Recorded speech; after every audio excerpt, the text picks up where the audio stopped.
दिल्ली से राहुल, नमस्कार। बताइए क्या सवाल है आपका? सर मेरे मैरिको के शेयर है 107 क्वांटिटी है और इसका रेट है हम्म 537 पर शेयर। तो मुझे क्या होल्ड करना और आपकी चाहिए या फिर इन्वेस्टमेंट है या ट्रेडिंग है? ये इन्वेस्टमेंट लगा लीजिए मैम। ओके, इन्वेस्टमेंट का व्यू है। हाल फिलहाल की बाइंग लग रही है। 537 की खरीदारी है, 525 पर बंद हुआ आज के कारोबार में, तो थोड़ा नीचे इनके खरीदारी के भाव से लगभग 11 रुपए के आसपास। क्या करें मानस ये इन्वेस्टमेंट पर्सपेक्टिव से? जी। देखिए, अगर अभी कुछ दिन पहले की बात करें तो स्टॉक करेक्ट हुआ था, 200 मूविंग एवरेज ब्रीच किया था, उसके नीचे फिसला था। लेकिन 2 दिन पहले जो फ्राइडे का सेशन था, उस दिन हमें रिवर्सल के साइन देखने को मिले, 20 डे मूविंग एवरेज ब्रीच हुए थे। हालांकि ऊपर की तरफ आज स्टॉक सस्टेन नहीं हो पाया। लेकिन देखिए, ये जो स्तर है 520 515 का, यहाँ पर मल्टीपल सपोर्ट्स हैं, प्राइस सपोर्ट भी है, मूविंग एवरेज का भी सपोर्ट है। तो मेरा समझना है कि आप अपनी पोजीशन में बने रहिए, 514 का स्टॉप लॉस लगाइए। और अब ट्रेंड तब बुलिश होगा जब 535 रुपए के ऊपर स्टॉक निकलेगा, जो कि 200 दिनों का मूविंग एवरेज है। 200 डे मूविंग एवरेज बीच होगा तो कम से कम 575 तक के स्तर देखने को मिलेंगे। तो मेरी राय में रिस्क रिवॉर्ड अच्छा मैच करता है, बिल्कुल यहाँ बने रहना चाहिए। 514 का स्टॉप लॉस जरूर फॉलो करिए। ओके, अश्विनी है अगले कॉलर औरंगाबाद से। अश्विनी, गुड इवनिंग, बताइए सवाल। यस यस मैंने एजीएस का आईपीओ लिया था, उसके बाद वो 175 से लिया था। उसके बाद वो नीचे गिरने के बाद और मैंने परचेस किया, 100 शेयर है मेरे पास।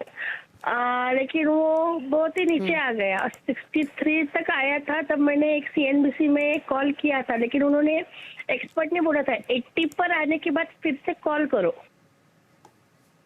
अभी वो फिलहाल 95 पे जाके रुका है, आज 95 पे गया था आज।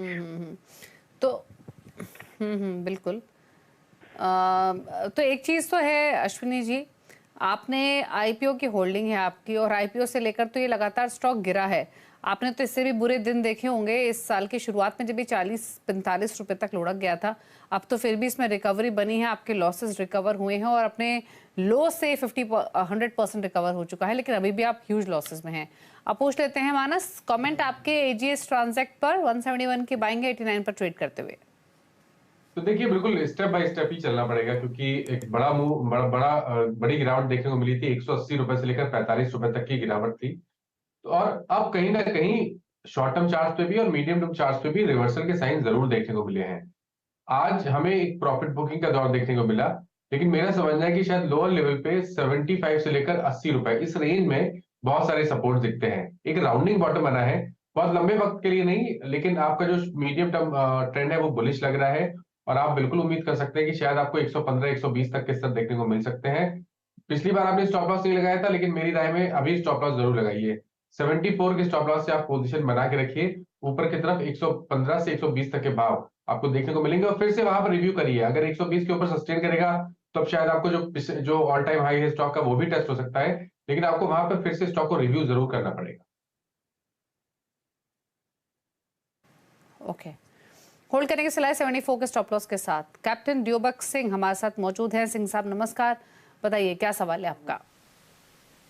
मेरा वही जो है, दूसरा जो है आईएक्स का है, वो 154 पर है, होल्ड किया हुआ हमने। 1305 से कौन सा स्टॉक है? आईईएक्स। आईईएक्स। और आपने बाइंग क्या बताई? 154 की? हाँ, 153 पर है उसका जो है, वो अभी 138 जा रहा है। क्या करने का है इसको? क्या करें आईईएक्स में? 154 की बाइंग है, 138 पर ट्रेड करते हुए, थोड़ा नीचे इनके खरीदारी के भाव से। ऑल द इस स्टॉक ने तो जिन्होंने पीक पे खरीदा हुआ उनको तो काफी लॉसेस भी हो रहे हैं अभी। क्या सजेशन पर इनके लिए? देखिए, पिछले 3 मंथ में 3 बार स्टॉक ने अटेम्प्ट किया 200 मूविंग एवरेज ब्रीच करने के लिए। अभी तक 2 बार तो फेल हो गया, क्योंकि सितंबर में कोशिश की, अक्टूबर में कोशिश की, लेकिन ये 200 मूविंग एवरेज के ऊपर सस्टेन नहीं हो पाया। इस बार फिर से 2 दिनों पहले ही स्टॉक ने 200 मूविंग एवरेज को टेस्ट किया। आज ऊपरी स्तरों से थोड़ी प्रॉफिट बुकिंग देखने को मिली है, लेकिन मेरा समझना है कि एक बार चांस लेना चाहिए शायद इस बार, क्योंकि पैटर्न पॉजिटिव है। इसलिए शायद ऐसा हो सकता है कि इस बार 200 मूविंग एवरेज को ब्रीच करके स्टॉक 160 की तरफ जाने की कोशिश करे। तो होल्ड करने की राय रहेगी, और 130 रुपए के नीचे आपको स्टॉप लॉस लगाना है। ओके, बात करते हैं अगले कॉलर से। कृष्णा है आजमगढ़ से हमारे साथ। कृष्णा जी नमस्कार, बताइए क्या सवाल है आपका।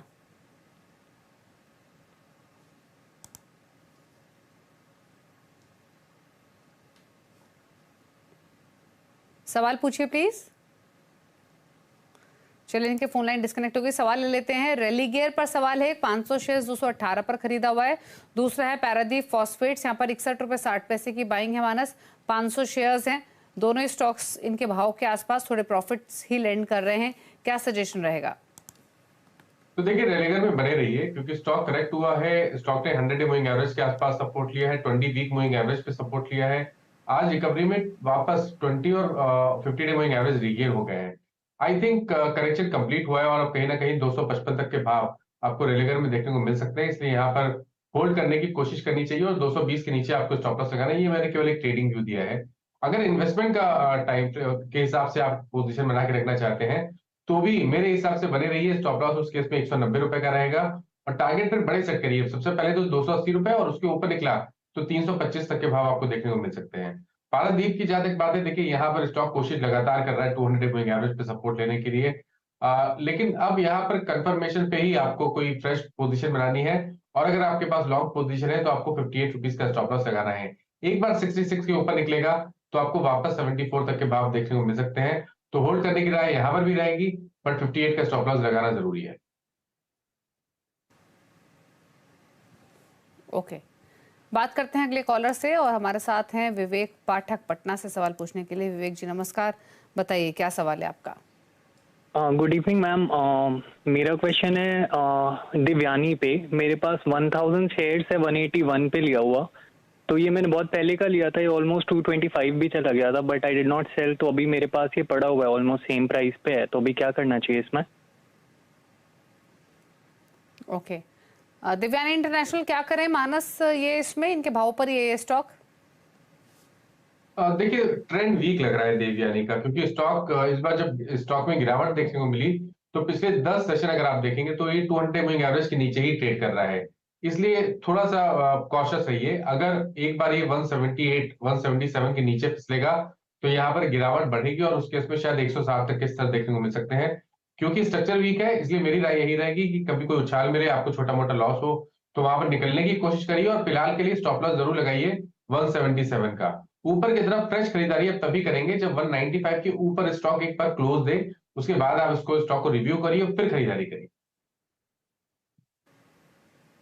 ओके, अगले कॉलर से बातचीत करेंगे। भूपेंद्र उमराव से हमारे साथ कनेक्ट रहे। भूपेंद्र जी नमस्कार, पूछिए सवाल। Good evening sir. सर मेरे पास अमर राजा बैटरी के 41 शेयर है। मेरा लॉन्ग टर्म के भी है, तो बने रहे हैं। 693 मेरा रेट है एवरेज।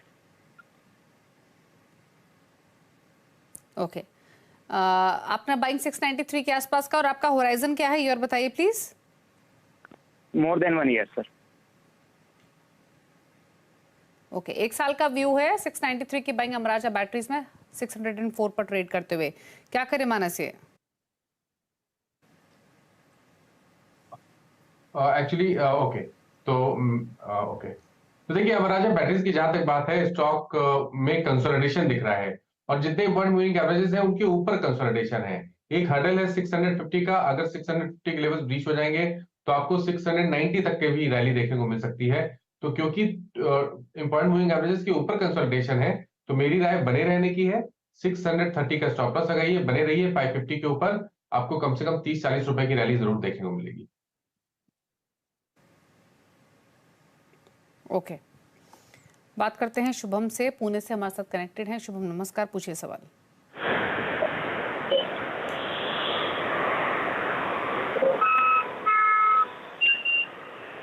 बताइए क्या सवाल है आपका। शुभम प्लीज सवाल पूछिए अपना। हेलो, मेरा सवाल ये है, मेरे पास चीना वाला के 363 के रेट से 30 शेयर्स है और विप्रो के 392 के रेट से 100 शेयर्स है और मैं 3 महीने के लिए होल्ड कर सकता हूँ। तो क्या यहाँ पे सजेशन दे सकता है? विप्रो आपने बाइंग प्राइस क्या बताया? आपने 392 बाइंग प्राइस, क्योंकि जो डिटेल्स आपने भेजी थी उसमें लेवल कुछ और मेंशन था, तो एग्जैक्टली रिपीट कीजिए। विप्रो किस लेवल की बाइंग है? 392। और दूसरा स्टॉक कौन सा बताया और आपने? पूना वाला और यहाँ बाइंग लेवल बताइए प्लीज। 363 है। ओके, तो पूना वाला फिनकॉर्प 363, विप्रो 392, दोनों ही स्टॉक्स इनके भाव पर ही हैं। विप्रो में ये लॉसेस में नहीं है, इनके भाव के आसपास ही है इनफैक्ट स्टॉक। क्या करें महाराज दोनों ही होल्डिंग्स में?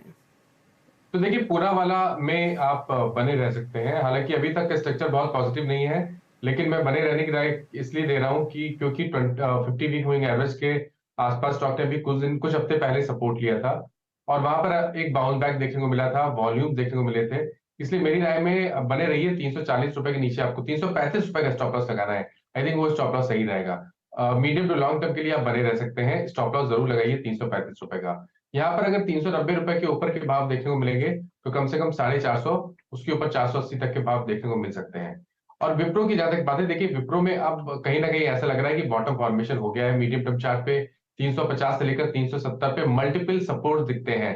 शायद यहाँ पर गिरावट अब यहाँ से बहुत ज्यादा दिखेगी नहीं, इसलिए लॉन्ग टर्म के हिसाब से बने रहिए। 350 रुपए के नीचे स्टॉप लॉस लगाइए और ध्यान रखिए जब ये 450 रुपए के ऊपर निकलेगा तो आपको एक बहुत ही बढ़िया रैली देखने को मिल सकती है, जिसमें 550 रुपए तक के भाव भी आपको विप्रो में देखने को मिल सकते हैं। इसलिए 350 के स्टॉप लॉस से विप्रो में बने रहिए। ओके, चलिए विनोद से बातचीत करते हैं, दिल्ली से हमारे साथ कनेक्टेड हैं। विनोद गुड इवनिंग, बताइए क्या सवाल है आपका?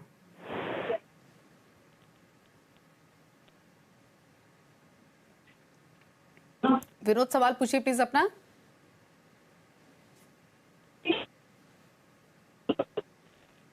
चलिए इनकी ऑडियो नहीं आ रही है, सवाल ले लेते हैं जो डिटेल्स इन्होंने शेयर की है। आईडीएफसी पर इनका सवाल है, 1000 स्टॉक्स 100 के लेवल की बाइंग है।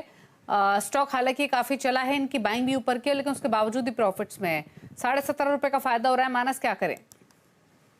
देखिए लॉन्ग टर्म इन्वेस्टर के लिए तो मैं बिल्कुल बोलूंगा कि आईडीएफसी में बने रहिए, क्योंकि कुछ मंथ पहले जब स्टॉक ने 90 रुपए का एक बहुत ही अहम रेजिस्टेंस रीच किया था और उस बेसिस पे हम अगर टारगेट सेट करना चाहें तो वो 150-160 रुपए की रेंज में रहेगा।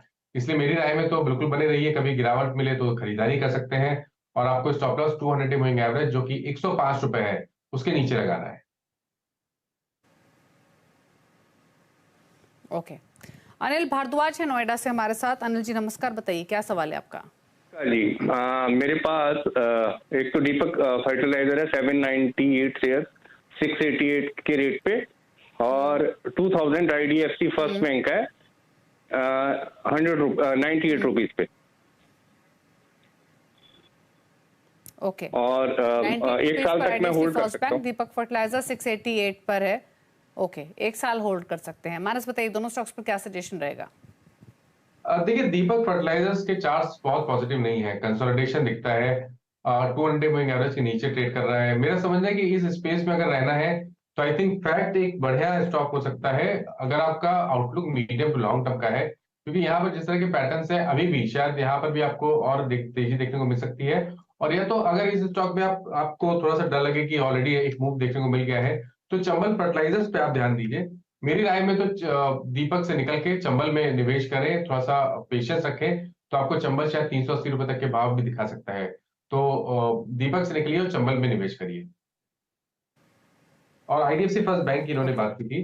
देखिए मैंने अभी थोड़ी देर पहले आईडीएफसी लिमिटेड की बात की थी और आईडीएफसी फर्स्ट बैंक के चार्ट भी लॉन्ग टर्म जो चार्ट है वो बेहतरीन लगते हैं और मेरा समझना है कि यहाँ पर आपको 125 से 130 तक का भाव शायद आने वाले एक साल में देखने को मिल सकता है। गिरावट में भी यहाँ पर स्टॉक में खरीदारी करने की राय रहेगी और 70 रुपए के नीचे स्टॉप लॉस लगाना है। ये मैंने मीडियम टू लॉन्ग टर्म का व्यू दिया है।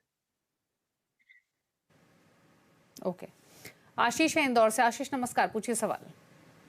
मैम मेरे पास सीडीएसएल का शेयर है, 975 शेयर हैं 1330 के रेट पे और एक है अडानी पोर्ट 900 शेयर हैं 815 के रेट से।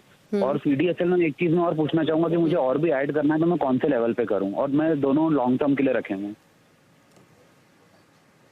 ठीक है, तो CDSL 1330, Adani port 815 long term view और ऐड करना चाहते हैं सीडीएसएल। मानस क्या सजेशंस?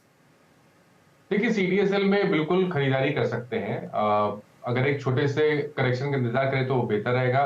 बहुत कंफर्टेबल प्राइस मिलेंगे आपको 1620 से 1615, उस रेंज में अगर मिल जाए स्टॉक तो काफी बढ़िया है। उस केस में आप मीडियम टू लॉन्ग टर्म के लिए निवेश करिए।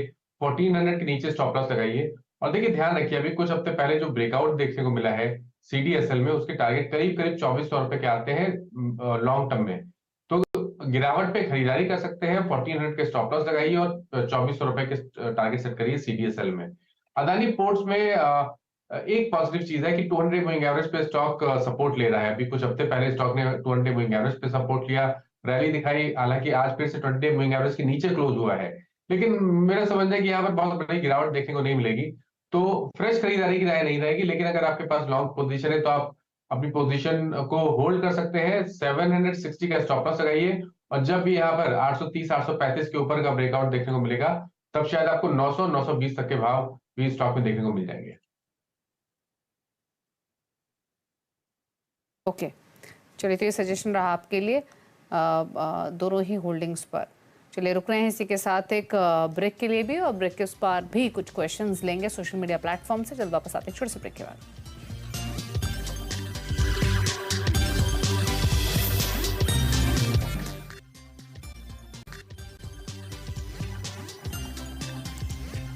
आप देख रहे हैं कल का बाजार। मानस है हमारे साथ आपकी क्वेरीज को आंसर करने के लिए। सवाल लेते हैं हम सोशल मीडिया से। ट्विटर से पहले क्वेश्चन पिक कर लेते हैं। गौरव एक सवाल भेज रहे हैं, जयश्री टी पर 12,000 शेयर्स है जयश्री टी के, 98.85 की बाइंग है, टेक्निकल व्यू इनको चाहिए अलॉन्ग विद टारगेट्स, बताइए मानस। तो देखिए, आप स्टॉक में अपनी पोजीशन बना के रखिए, क्योंकि नीचे की तरफ 85 और 90 की रेंज में मल्टीपल सपोर्ट दिखते हैं। उसके नीचे स्टॉप लॉस लगा के रखिए। लॉन्ग टर्म का व्यू साइडवेज फिलहाल लगता है, लेकिन अगर ये 105 110 रुपए के ऊपर निकलेगा तब तो आपको एक मूव देखने को मिल जाएगा, जिसमें 125 130 तक के भाव देखने को मिलेंगे। तो अभी के लिए होल्ड करिए, 85 का स्टॉप लॉस जरूर लगाइए। संदीप एक सवाल भेजे, जियो फाइनेंशियल पर 240 की बाइंग, लॉन्ग टर्म इन्वेस्टमेंट है, बताइए। तो मैं स्टॉक नहीं सुन पाया आज पहले। जियो फाइनेंशियल, ओके, तो देखिए बहुत ज्यादा चार्ट नहीं है, तो इस पे मीडियम टू लॉन्ग टर्म का व्यू देना मुश्किल है। लेकिन 205 पे एक सपोर्ट दिखता है, उसके नीचे आपको स्टॉप लॉस लगाना है, और 230 के ऊपर निकलेगा तो 260 तक के स्तर आपको देखने को मिल सकते हैं। ओके, तो ये रहा जियो फाइनेंशियल पर। और एक डिस्क्लोजर भी देना चाहेंगे, जियो फाइनेंशियल और नेटवर्क 18 दोनों के प्रोमोटर्स सेम हैं। बात करते हैं कुछ और सवालों की, और फेसबुक से सवाल ले लेते हैं। तारिक नवेद सिद्दीकी एक सवाल भेज रहे हैं, वॉकहार्ट पर 380 की बाइंग है, 480 शेयर्स हैं, क्या करें मानस? तो बिल्कुल होल्ड करके रखिए। स्टॉक ने एक clear cut breakout medium term chart पे दिया है, जिसके टारगेट 420 से 440 की रेंज में आते हैं, इसलिए अपनी पोजीशन बना के रखिए। कभी गिरावट मिले तो खरीदारी करिए, और 260 रुपए का स्टॉप लॉस लगाइए। फेसबुक से सवाल आ रहा है जयंत मोहापात्रा का, सऊदी अरेबिया से। इनके पास बजाज फाइनेंस है 5500 के भाव पर, और टाटा मोटर्स है 382 पर, व्यू है 1 to 2 ईयर्स का। तो देखिए, बजाज फाइनेंस में मेरी राय तो यही रहेगी कि कभी कोई उछाल मिले तो यहाँ से निकलने की कोशिश करिए, और अब फ्रेश खरीदारी केवल 7400 के ऊपर करेंगे। टाटा मोटर्स की जहां तक बात है, यहाँ पर आप पोजीशन बना के रखिए, कभी गिरावट मिले तो खरीदारी करिए। 620 का स्टॉप लॉस लगाइए, और अगर आपको मीडियम टर्म टारगेट सेट करने हो तो वो 740 के आसपास के रहेंगे। ओके, चलिए, तो ये सवाल है आपके, ये राय है आपके लिए टाटा मोटर्स पर होल्ड करने की सलाह है, लेकिन दोनों में ही एक स्टॉप लॉस आपको मेंटेन करना होगा। एक और सवाल लेंगे। सदाशिव एक सवाल भेज रहे हैं, माफी चाहेंगे, अमित का एक सवाल है जेनटेक पर एक टेक्निकल आउटलुक चाहिए मानस आपका, लेवल्स मेंशन नहीं है, क्या सजेशंस? देखिए, अगर हम केवल पैटर्न के हिसाब से देखें तो ट्रेंड पॉजिटिव लगता है। स्टॉक ने 100 मूविंग एवरेज पे सपोर्ट लिया। आज के मूव में एक ब्रेकआउट का पैटर्न दिखता है, और जिसके टारगेट 900 रुपए के आसपास के आते हैं। लेकिन बस ध्यान रखना यह है कि यहाँ पर 5% का सर्किट है, तो ऐसे में आपको आपके स्टॉप लॉस ट्रिगर होना तो मुश्किल रहेंगे। तो अपने लेवल्स का बहुत ध्यान रखिए। अगर ये स्टॉक कभी भी 700 के नीचे जाने की अब कोशिश करे तो वहां पर आपको निकलने की कोशिश करनी है। फिलहाल के लिए ट्रेंड पॉजिटिव है, और 850 से 900 रुपए तक के भाव आपको देखने को मिल सकते हैं। पराग का सवाल आ रहा है एक, और ये ट्विटर पर आया है, एनएमडीसी पर सवाल है, 113 की बाइंग है, 1320 शेयर्स हैं, क्या सजेशन? और ये नियर टर्म का व्यू लेना चाहते हैं स्टॉक में। तो देखिए, नियर टर्म के लिए भी लॉन्ग टर्म के लिए भी एनएमडीसी बहुत ही बढ़िया स्ट्रक्चर दिखा रहा है, और मेरा समझना है कि अगर आपका नियर टर्म का आउटलुक है तो 159 के स्टॉप लॉस से बने रहिए, 190 से 195 रुपए के टारगेट के लिए। ओके, चलिए, तो ये सजेशन रहा आपके लिए। सवाल इतने ही लेंगे फिलहाल इस क्वेश्चन के साथ। शुक्रिया मानस, कोई क्लोजिंग कमेंट? दीपाली जी, जिन स्टॉक्स के बारे में बात हुई, किसी भी स्टॉक में मेरा पर्सनल पोजीशन नहीं है, बट क्लाइंट के पास